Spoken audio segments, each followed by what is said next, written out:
നമസ്കാരം. പലസ്തീൻ രാഷ്ട്രത്തെ അംഗീകരിച്ച ഫ്രഞ്ച് പ്രസിഡന്റ് ഇമ്മാനുവൽ മാക്രോണിന്റെ തീരുമാനം ഒരു സംഘർഷത്തിലേക്ക് നയിച്ചേക്കാനുള്ള സാഹചര്യമാണ് സംജാതമാകുന്നത്. അതായത് ഇസ്രായേലിന്റെയും അമേരിക്കയുടെയും ശക്തമായ എതിർപ്പിനെ തൃണവൽക്കരിച്ചുകൊണ്ടാണ് ഫ്രഞ്ച് പ്രസിഡന്റ് ശക്തമായ നിലപാടുമായി മുന്നോട്ടു പോകുന്നത്. എന്നാൽ ഫ്രാൻസ് എടുത്ത തീരുമാനം ഉറച്ചതാണെന്ന് വ്യക്തമായതോടെ ഭീഷണിയുടെ സ്വരം ഏറ്റെടുത്തിരിക്കുകയാണ് അമേരിക്കയും യുഎസും. അതായത് ഇരു രാജ്യങ്ങളും ഫ്രാൻസിന് മുന്നിൽ ഉയർത്തുന്നത് ഒരു സംഘർഷ ഭീഷണിയാണ്. എന്നാൽ ഇനി എന്തു ഭീഷണി മുഴക്കിയാലും നിലപാടുകളിൽ ഉറച്ചു നിൽക്കുന്ന ഫ്രഞ്ച് പ്രസിഡന്റ് അത് പ്രാവർത്തികമാക്കുമെന്ന കാര്യത്തിലും സംശയം വേണ്ട. മാക്രോന്റെ തീരുമാനത്തെ ശക്തമായി അപലപിച്ച് രംഗത്തെത്തിയിരിക്കുകയാണ് അമേരിക്കയും ഇസ്രയേലും. അതായത് ഏത് ശക്തനെയും തളർത്താൻ ഉപയോഗിക്കാൻ പറ്റുന്ന ഒരു നല്ല ബെസ്റ്റ് ആയുധമാണ് കളിയാക്കൽ അല്ലെങ്കിൽ അപലപിക്കൽ. അത് ഏശില്ലെന്നും മനസ്സിലാകുമ്പോൾ ആ ഗിയർ ഒന്ന് മാറ്റി പിടിക്കും. അതാണ് രണ്ടാമത്തെ രീതി, അതായത് വിപരീത ഫലങ്ങൾ ഉണ്ടാകുമെന്ന ഭീഷണി. എന്തായാലും ഇരു രാജ്യങ്ങളുടെയും ആ നമ്പർ ഫ്രാൻസിന്റെ അടുത്ത് അത്രയ്ക്കങ്ങ് വിലപ്പോകില്ല എന്നതാണ് വാസ്തവം.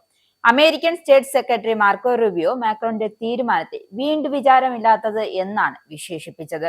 ഈ വീണ്ടുവിചാരമില്ലാത്ത തീരുമാനം ഹമാസിന്റെ പ്രചരണത്തിന് മാത്രമേ ഉപകരിക്കൂവെന്നും സമാധാനത്തിന് തിരിച്ചടിയാകുമെന്നുമാണ് റൂബിയോ വ്യക്തമാക്കുന്നത്. 2023 ഒക്ടോബർ 7 ഇരകൾക്കുള്ള ഒരു തിരിച്ചടിയാണ് ഈ നീക്കമെന്നും അദ്ദേഹം കൂട്ടിച്ചേർത്തു. അന്ന് തെക്കൻ ഇസ്രയേലിൽ ഹമാസ് നടത്തിയ ആക്രമണത്തിൽ 1200 പേർ കൊല്ലപ്പെടുകയും ഡസൻ കണക്കിന് ആളുകളെ ബന്ദികളാക്കുകയും ചെയ്തിരുന്നു. ഇസ്രയേൽ പ്രധാനമന്ത്രി ബെഞ്ചമിൻ നെതന്യാഹു മാക്രോന്റെ തീരുമാനത്തെ വിമർശിച്ചു. ഇതിന് പിന്നാലെ എത്തുകയായിരുന്നു. അതായത് ഭീകരതയ്ക്ക് പ്രതിഫലം നൽകുന്നത് ഗാസ മാറിയതുപോലെ മറ്റൊരു ഇറാനിയൻ പ്രോക്സിയെ സൃഷ്ടിക്കുന്നതിനുള്ള സാധ്യതയും ഉള്ള ഒരു പ്രവൃത്തിയാണ് ഇതെന്നാണ് നെതന്യാഹുവിന്റെ പക്ഷം. ഹമാസ് ആത്മാർത്ഥതയോടെ പ്രവർത്തിക്കുന്നില്ലെന്ന് ആരോപിച്ച് അമേരിക്കയും ഇസ്രയേലും പിന്മാറിയതിനെ തുടർന്ന് ഖത്തർ മധ്യസ്ഥത വഹിച്ച സമാധാന ചർച്ചകൾ ഈ ആഴ്ച പരാജയപ്പെട്ടിരുന്നു. എന്നാൽ സ്പെയിൻ, നോർവേ, അയർലൻഡ്, മെക്സിക്കോ എന്നിവ ഉൾപ്പെടെ നിരവധി രാജ്യങ്ങൾ പലസ്തീൻ രാഷ്ട്രത്തെ ഔദ്യോഗികമായി അംഗീകരിച്ചിട്ടുണ്ട്. 1988 പലസ്തീൻ സ്വതന്ത്ര പ്രഖ്യാപനം സോവിയറ്റ് യൂണിയൻ അംഗീകരിച്ചുകൊണ്ട് റഷ്യയും പലസ്തീൻ രാഷ്ട്രത്തെ ഔദ്യോഗികമായി അംഗീകരിച്ചു.